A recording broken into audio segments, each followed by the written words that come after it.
તો કેટલા જણા વધારો કરશો?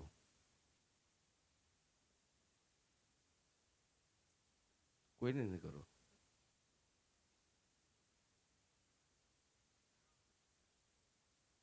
અમે જે વાત કરીએ છીએ એ અમારા અનુભવની વાત છે.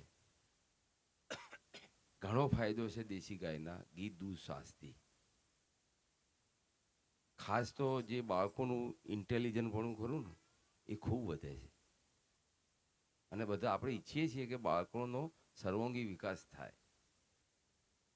તો એમાં એક આ દેશી ગાય માતાનું ઘી દૂધ છાશ. તમે ભેંસો તમે જોતા આ બાજુ અહીંયા ભેંસો બોધી હતી, અહીંયા ભેંસો બોધી છે. ભેંસનું તો દૂધ તો ઠીક વાત છે, પણ એના ઉપર તમે હાથ ફેરવો ને તો તમારામાં જડતા આવે. તમારે ત્યાં એક ભેંસ બોધી હોય, એક દેશી ગાય બોધી હોય, બરાબર? વિચારજો માતાઓ ખાસ. તમારે ભેંસ દોવા જવું હોય ને એટલે તમે ઓમ હેડતે હેડતે જાઓ ને તો ચાલે, ગમે એમ. ખબર છે કે આ કોઈ કરવાની નથી. અને ગાય દોવા જવું હોય ને એટલે તમારે એલર્ટ થવું પડે કે ગાય દોવી છે.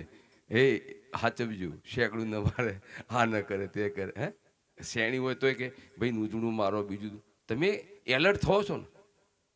એનો સ્વભાવ છે, ગાય માતાનો સ્વભાવ એવો છે. હું મારો અનુભવ કહું થોડો તમને. મારે અઠવાડિયા પહેલાં એક ગાય વિયાવા થઈ હતી. મારી જોડે 18 ગાયો છે. છેલ્લા 45 વર્ષથી અમારા ફેમિલીમાં દેશી ગાયનું ઘી દૂધ છાશ ભરપેટ વપરાય છે. ચાહે અમારો દીકરો અમદાવાદ રહેતો હોય કે પાલનપુર રહેતો હોય, દરેકને દેશી ગાયનું ઘી દૂધ છાશ અને ઓર્ગેનિક શાકભાજી બધું જ ઓર્ગેનિક. અમારી ટોટલી ખેતી ઓર્ગેનિક. એક મુઠ્ઠી યુરિયા, એક મુઠ્ઠી ડીએપી અમે નહીં વાપરતા કે 5 ml દવા નહીં વાપરતા. અમે જે કહીએ છીએ ને એ બધું જ સત્ય કહીએ છીએ તમારા આગળ. અને એનાથી અમને જે ફાયદા થયા છે એ ફાયદા તમને પણ થાય એવું અમે ઈચ્છીએ છીએ. હું એક હકીકત કહું કે અમારે ગાય માતા એક આપણે કાઠિયાવાડી ગીર ગાય એટલે વિયાવા થઈ હતી. એટલે અમે એના જોડે એ બેઠી હતી એટલે અમે એના જોડે બેઠા. અમે બેઠા પછી અમે એનાથી વાત કરી. એને પંપાળી ખૂબ એટલે એને પછી અમને ચાટવા માંડી. એટલે અમે એનાથી વાત કરી કે તું અમને ચાટે છે ને, ખરેખર તારા દીકરાને ચાટતી હોય એ રીતે અમને ચાટે છે. કીધું એટલો તું વાલ આપે છે અમને. અમે એને વાત કરી અને વાત કરીને એવું કીધું કે તું ખરેખર જો અમને એ રીતે ચાહતી હોય તો તારા ઓચણમાંથી દૂધ ચાલુ થવું જોઈએ. મા બાળકને જુએ ને એટલે એના ઓચણમાંથી દૂધ ચાલુ થઈ જાય. તો હકીકત કહું છું, એના ઓચણમાંથી શેર ચાલુ થઈ. માય મા છે એટલે એને ગાય માતા કહેવાય. અને આ માતા પણ એવી છે કે એના બાળ ગોપાલના સર્વાંગી વિકાસ માટે એ બધું જ કરવા તૈયાર છે.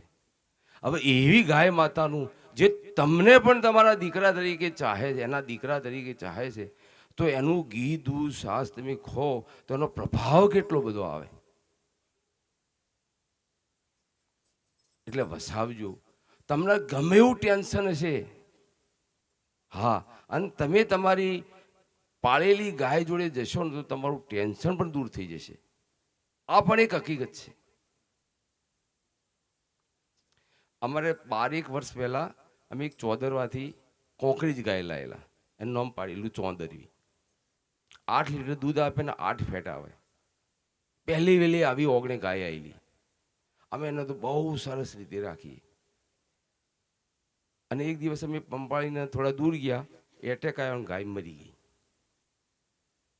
ઘરવાળાને બધાને દૂધ. આપણને એક શું સજીવ રીતે તમે એના સાથે કોન્ટેક્ટ રાખો. તમને ધંધામાં 5-10 લાખનું નુકસાન થાય ને તો તમને મન ઉપર ન હોય, પણ એ ગાય માતાને આવી રીતે અચાનક એનું જવું એટલે અમને 12 વર્ષ પહેલાં એવો વિચાર આવેલો, કેમ આમ થયું, આમ કેમ થયું.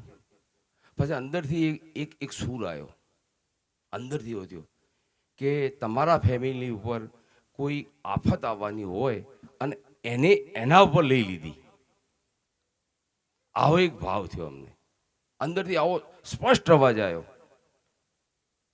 અને હમણાં આપણા ટોપ 10માં આવતા રાજેન્દ્રદાસ મહારાજ, યુટ્યુબ ઉપર સાંભળજો સખીઓ, સાંભળવા જેવા મહાત્મા છે રાજેન્દ્રદાસ મહારાજ. કોણ કોણ સાંભળે છે રાજેન્દ્રદાસ મહારાજ? કોઈ સાંભળેલા?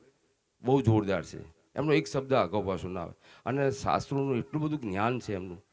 તો એમના પ્રવચનમાં મેં હમણાં સાંભળ્યું કે ગાય માતા એ ગાય માતા છે, આપ સબ રખો. પછી એમને આપ્યું કે તમારા કુટુંબ પર કોઈ પણ આફત આવે ને તો એ પોતાના ઉપર વરી લે છે, એ ગાય માતા છે. એનું પ્રમાણ અમને હવે મળ્યું એમ. એટલે તમારે રાખવી જ છે, ભેંસો રાખવી છે તો ખરેખર હાવ સાચી વાત છે. અમે બહાર પ્રસાદ લેતા નથી, એનું કારણ એ જ છે કે અમને દેશી ગાયનું ઘી, દૂધ, છાશ ને બધું, માખણ બધું અનુકૂળ આવેલું ને. ભેંસનું અમે કોઈના આગ્રહથી અમે કોઈના ત્યાં પ્રસાદ લઈએ અને ભેંસનું ઘી ખાઈએ તો ખરેખર એટલી બધી અંદરથી થાય ને, અંદર આમ પથ્થરો નોખે એવું લાગે ઘી ખાઈએ એટલે, અને અરુચિ થાય, અરુચિ થાય. આ હકીકત કહું છું. અને ગમે એટલું અમે ઘી ખાઈએ ને ગાય માતાનું, કશું જ ન થાય. એટલે આપ કૃપા કરી દેશી ગાય તરફ વળો. બીજું કે મા બાપ છે ને એ જ આપણા સાચા દેવ છે. મા બાપે આપણા માટે, આપણા સર્વાંગી વિકાસ માટે ઊંઘ આરામ કરી દીધી એની. ભૂખ તરસની પરવા નથી કરી, ઠંડી ગરમીની પરવા કરી નથી. પોતાના બાળકનો સર્વાંગી વિકાસ થાય એના માટે બધું જ એને આપી દીધું છે. તો એવા મા બાપને મોજમાં રાખો, એમને દરરોજ નમસ્કાર કરો. હા, નીચા નમીને કોઈ ખર્ચો છે આમાં?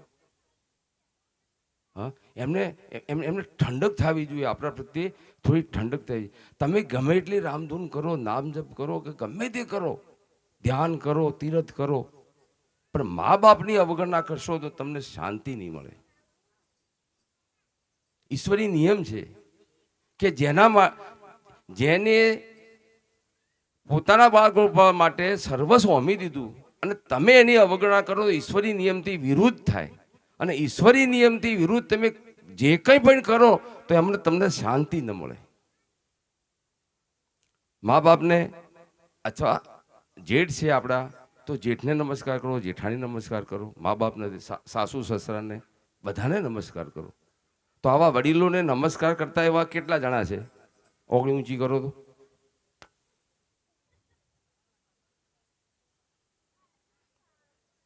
બરાબર, 3 ઓગળી ઊંચી થઈ સાહેબ. કેટલી આપણી સંખ્યા 300ની બેઠી છે ને, 300ની સંખ્યામાં 3 ઓગળી ઊંચી થાય એટલે કેટલા ટકા બેઠું નાગરભાઈ? 1% ટકો થાય. ટકો તો થવા દો. તો આપણી ગરીબી ન કહેવાય?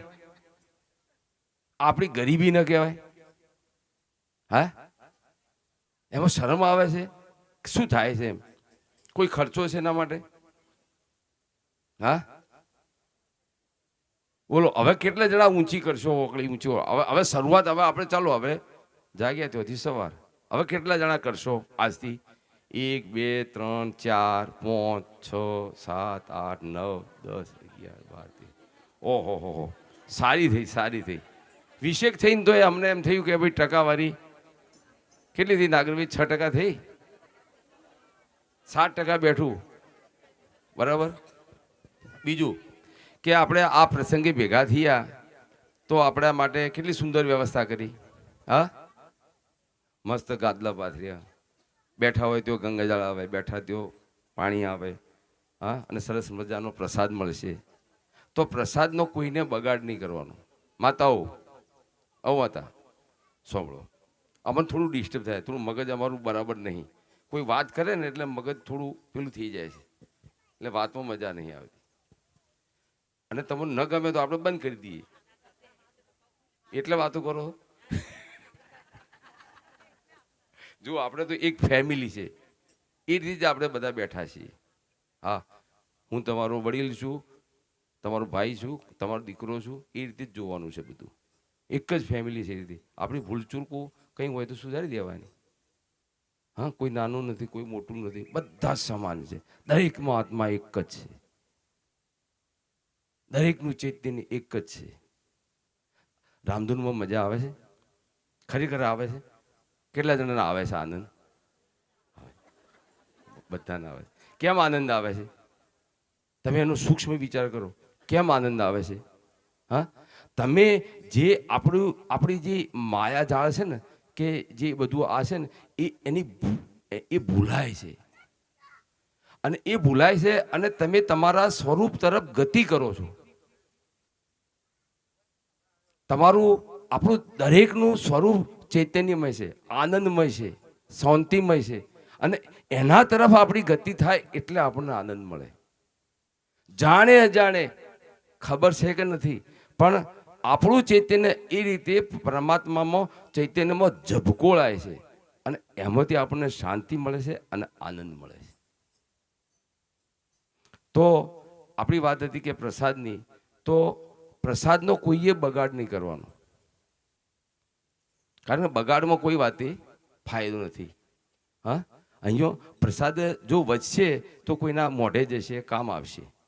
અને બગાડ થાય તો એમાં કોઈ વાતે ફાયદો નથી. તો કેટલા જણ હવે બગાડ નહીં કરે?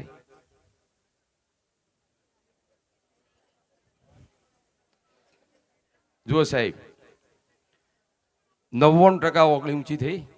હા, અને મા બાપમાં આ 99% અને મા બાપને પગે લાગવામાં 60%.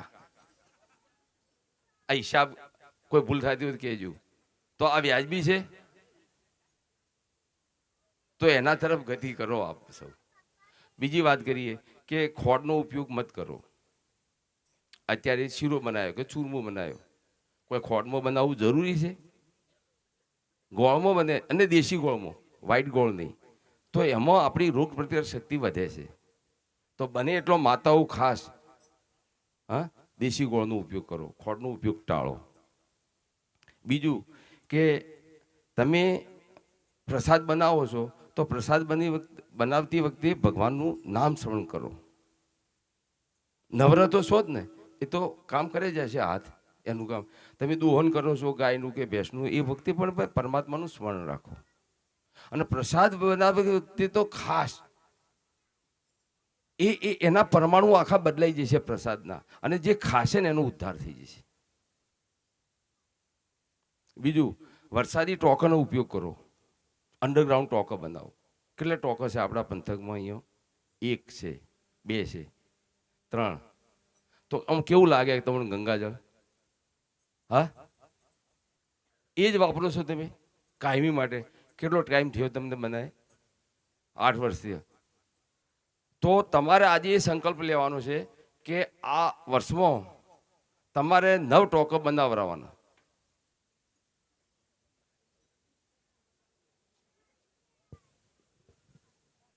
રામધૂનની શરૂઆત થઈ પ્રભુ, જો તમે રામધૂનની શરૂઆત થઈ અને આ વિચારો અમે પ્રદર્શિત કર્યા. 5 ટોકા હતા આપણા પંથકમાં, કેવળ અને કેવળ 5 ટોકા હતા. અત્યારે 250 ઉપર ટોકો છે, 250 ઉપર, અને 300 ઉપર મકાન એવા બને છે કે અંડરગ્રાઉન્ડ ટોકાની વ્યવસ્થા કરે છે. આ એમનું આપલી આ બાજુમાં છે ને, રોમભાઈનું છે ને. હા, તો પેલું પડહાલ છે ને, એને પેલું ચીરિયું કરીને મૂક્યું છે ને, પાઇપનું, છની પાઇપનું, આમ પેલું ગંગાજળ વરસાદનું આવે ને એના માટે આમ મૂક્યું છે. તો હવે નીચે ફક્ત ટોકું બનાવવાનું છે, બીજું કશું કોઈ ખર્ચો નથી એમાં. બોલો થઈ શકે ન થઈ શકે? હાવ ઈઝી છે. બરાબર. પછી આપણો કોઈ મુદ્દો બીજો રહી જાય? હા, પ્લાસ્ટિકનો ઉપયોગ મત કરો, બિલકુલ મત ઉપયોગ કરો. એ જે તમને બહારની સાઈડે કાગળ દેખાય છે, અંદર માઇક્રો પ્લાસ્ટિક છે અને એના કણો. હા, તમને વાત કરું એક બીજી. હમણાં એક સાયન્ટિસ્ટ નાગરભાઈ, આપણે દશરથભાઈ, મારા મિત્ર, ક્લાસનો ઓફિસર, રિટાયર થયેલા. આ 4 દિવસ પહેલાં જ વાત થઈ એમનાથી. એમને એવું કહ્યું, 100% બરાબર ધ્યાન દઈને, તો કે એક રિસર્ચ આવ્યું. શું આવ્યું રિસર્ચ? કે બાળ ગોપાલ અવતરે ને એટલે એને પેલો ડૂંટો હોય ને એને તમે કાપો છો ને, એટલે કાપવો પડે ને, કંઈ અલગ કરવું પડે ને, એનાથી બાળક ખોરાક લેતું હોય ને, એટલે એ જે પેલો ડૂંટો હોય ને, ડૂંટો બાળ ગોપાલ નહીં હોતો, તો એ ડૂંટાનો એક ભાગ લઈ અને એમને લેબોરેટરીમાં ટેસ્ટ કર્યો સાયન્ટિસ્ટ, કે આમાં શું શું સત્વ રહેલું છે અને બાળ ગોપાલને કેવા કેવા એને ખોરાક મળ્યા માતા તરફથી. તો નહીં માનો, એ એમાંથી પ્લાસ્ટિકના કણો આવ્યા. કેટલું ગંભીર બાબત છે. જન્મતા બાળક સુધી પ્લાસ્ટિકના કણો પહોંચ્યા છે. એમને કહ્યું કીધું આ શું, એનું મુખ્ય કારણ કયું, કેવી રીતે બાળકમાં? એટલે કે એ લોકો એની માતા ડેરીનું દૂધ વાપરતી હતી.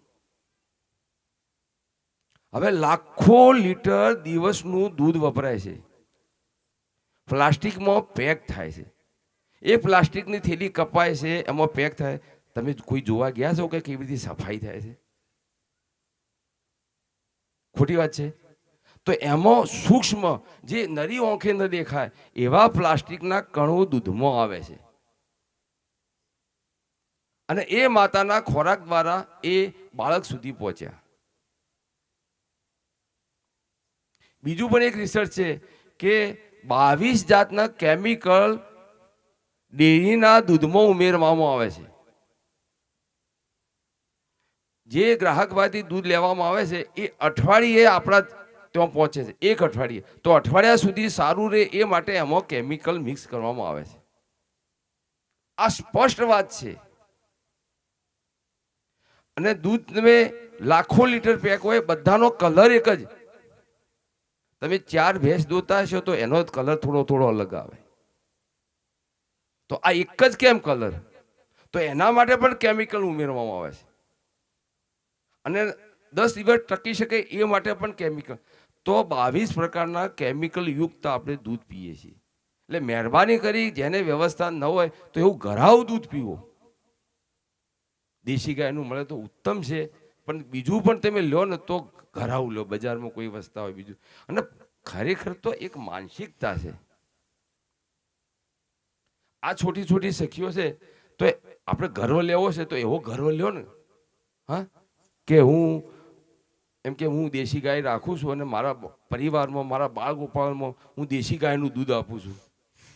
આ ગર્વ લેવા જેવો છે. હા, હું ઓર્ગેનિક શાક પૂરું પાડું છું મારા પરિવારમાં, એ ગર્વ લેવાનો છે. કે હું મારા સાસુ સસરાને પ્રેમથી રાખું છું. આપણે આ ફેશન ચાલુ કરવી છે. બીજી ફેશનમાં તો દુઃખ અને ઉપાધિઓ સિવાય કશું જ નથી. તમે જેટલા તમે ઈશ્વરી નિયમથી, ઈશ્વરથી, ભગવાનથી દૂર તમે વર્તન કરશો ને એટલા દુઃખી થવાના. પછી તમારી મરજીની વાત છે ભાઈ, કેમ જીવવું એ. સંસાર દુઃખ અને ઉપાધિઓથી ભરેલો જ છે, પણ જેટલા તમે પરમાત્માના નજીક રહેશો, પરમાત્મામાં રહેશો, તો જ તમને શાંતિ મળશે. બીજું કે હિન્દુ સંમેલન થવા જઈ રહ્યું છે. તમારા ગામમાં પણ વાત થઈ છે ને હિન્દુ સંમેલનની. અમારે ત્યાં 11 ગામડોનું ભેગું એક સોજે કાર્યક્રમની મીટિંગ હતી, અમે ગયા હતા. તો કે ભાઈ પ્રજાપતિ છે, પટેલ છે, ઠાકોર છે, એ તો બધા અવારનવાર મળે છે, પણ બધા જ હિન્દુઓ ભેગા થાય, એકાબીજાનો પરિચયમાં આવે, નાત જાતના ભેદ ભૂલે. દેશ છે ને એ થોડો આમ જોઈએ તો થોડો કટોકટીમાંથી પસાર થઈ રહ્યો છે. અને હિન્દુઓ માટે એક હિન્દુસ્તાન જ એવું છે કે એના માટે સેફ છે થોડું ઘણું એ. બાકી કોઈ દેશમાં આપણી જગ્યા નથી. તો એના માટે આપણે જાગવાની જરૂર છે. એના માટે આ હિન્દુ સંમેલન થવાના છે, તો એમાં પૂરેપૂરો રસ લેજો. એ દિવસ રજા રાખી, કામ ધંધાની બધી, અને બધા ભેગા થઈ પ્રસાદ બનાવી. અને કોઈ અમે એવું નક્કી કર્યું કાલે કે ભાઈ 11 ગામ હતા, તો કે ભાઈ બોલો કેવી રીતે આપણે ઉજવશું તેમાં વિચાર પ્રદર્શિત કર્યો કે કોઈ શિવ પરિવાર એના ગામમાંથી તૈયાર થઈને આવે, શિવ પરિવાર, શિવ બને, પાર્વતી બને, હા, અને પેલા ગણું બને, એ રીતે કોઈ રામ પરિવાર તો રામ બને, સીતા બને, લક્ષ્મણ, હા, શત્રુઘ્ન, ભરત, હનુમાનજી, એ રીતે કોઈ એમ કે દુર્ગા, નવદુર્ગાઓ તો દુર્ગાના રૂપ બાલિકાઓ ધારણ કરીને આવે, એ રીતે. એટલે એક જાગૃતિ થાય એ માટે છે. તો એમાં દરેક રસ લેવાનો છે. આપનો ટાઈમ વધારે લીધો. હવે આપણે રામધૂન ચાલુ